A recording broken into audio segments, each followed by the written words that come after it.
Hi everyone, good morning. তো আজকে আবার একটা নতুন ভিডিও নিয়ে এসেছি, তো চলো দেখতে থাকো। তো আজকে না ব্রেকফাস্টে রুটি বানাইনি, শুধু ঘুগনি করেছি। প্রত্যেক দিন তো রুটিই হয়, তো আজকে না একদম ইচ্ছে করলো না রুটি বানানোর, তো আজকে শুধু ঘুগনিই খেয়ে নেব। তো আমার হাজব্যান্ডও বললো ঠিক আছে, রুটি বানানোর দরকার নেই, শুধু ঘুগনি হলেই হয়ে যাবে।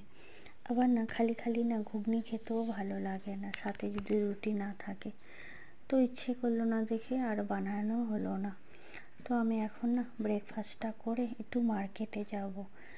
কেন বলো তো, আমার না আজকে না ইনভাইট আছে আমাদের, তো তার জন্য গিফট কিনতে যাব।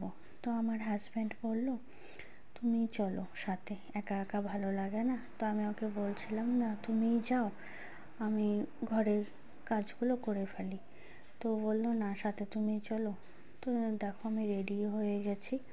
জানো তো আজকে না আমার দুপুরে না কোনো কিছু রান্নার কোনো ঝামেলা নেই, কেননা রাত্রে তো আমরা রুটি আর সবজি একটা কিছু করে নেব। তো দেখো আমার কেনাকাটাও হয়ে গিয়ে বাড়ি চলে আসলাম। তো কেনাকাটার ভিডিওটা নিতে পারিনি। তো আমি এখন একটু রেস্ট করে স্নান টান করে তারপর আমি রেডি হব। আর ভাবছি যে আজকে কি ড্রেস পরে যাব, ওটাই ভাবছি অনেকক্ষণ থেকে, কিন্তু বুঝতেই পারছি না যে কি পরে যাই। তো ভাবলাম যে না আজকে শাড়ি পরি, অনেক দিন থেকে শাড়ি পরা হয় না। আর আমার না শাড়ি একদমই পরা হয় না, কেননা আমি শাড়ি পরে না বেশি হাঁটাচলাও করতে পারি না, মানে একটু অসুবিধা হয়। তো ভাবলাম এটা তো ঘরের সামনেই আছে, তো শাড়ির বেশি তো হাঁটতে হবে না, তো আজকে শাড়িই পরি। একদম হালকা একটা সিম্পল শাড়ি পরে নিয়েছি।